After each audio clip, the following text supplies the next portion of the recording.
7 days, Jon Moxley. 7 long days. I haven't slept a wink since me and you came toe-to-toe last week. And do you know why? It's 'cause shut your damn mouth! It's because I saw the look in your eyes, man. You had the look of a man who had no fear, and you have no idea how much that pisses me off. See, you must have me confused with somebody else. You see a podium in this ring? Huh? You see an MJF 2020 sign? Nah, you don't.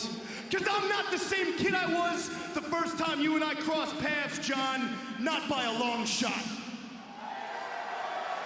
Nah.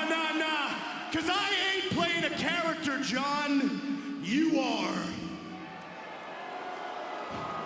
Walking around all tough, big, bad Jon Moxley. You're a joke. You're about as much as a joke as these schmucks. But I read your book, John. It was a real good read. I especially love the part where you talked about your childhood, because it turns out you were raised much the same as all these people here in Albany, New York.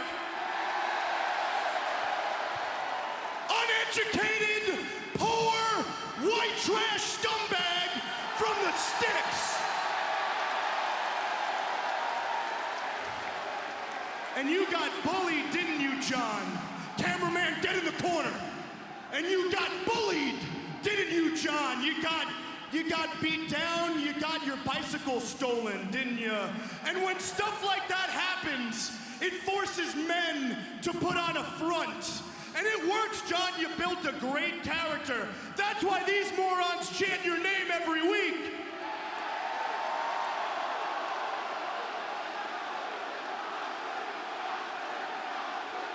And they can chant your name all they want. They might buy it, John, but I don't. Because I know you, man. Deep down, you're still that same scared, poor little boy from the slums of Cincinnati, except the only difference is now you're old enough to drown all your childhood trauma in alcohol like a worthless drunk.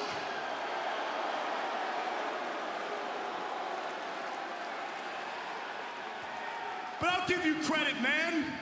You beat the habit. And it takes... You shut your mouth, fat boy! I'll give you credit, man. You kicked the habit. You got sober. And that takes a lot of intestinal fortitude, guts, bravery. You slayed your demons. You defeated your disease. But here's the problem, John. My brain is far more dangerous than your disease. And this is not just a message for you, it's a message for Jericho and Danielson. Bad things happen when people get in MJF's way. So Mox, how about you take that vacation you were planning on, bud? How about you skip Arthur Ashe? Because if I were you, I wouldn't want to be winning my AEW World title. Make no mistake about it, Albany, it's my title!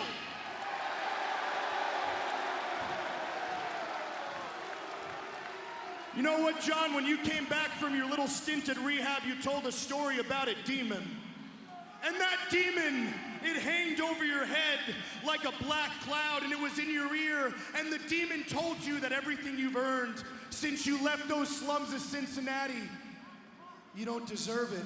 That demon told you he was gonna take everything away from you. Your family, your fame, your success, your fortune. Know this, Jon Moxley. If you do not tread lightly, you will find out that I am that demon!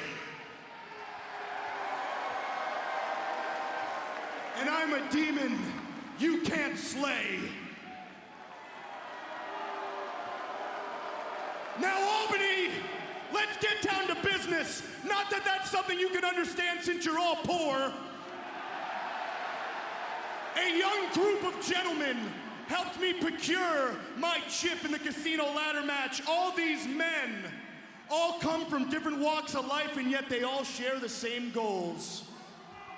Allow me to introduce to you the first ever stable on retainer, led by a man who is my best friend, a man who I have known since I was 19 years old, and a man who's got more talent in his little pinky than any of you worthless pieces of shit have in your entire bodies. Stokely Hathaway and the Firm.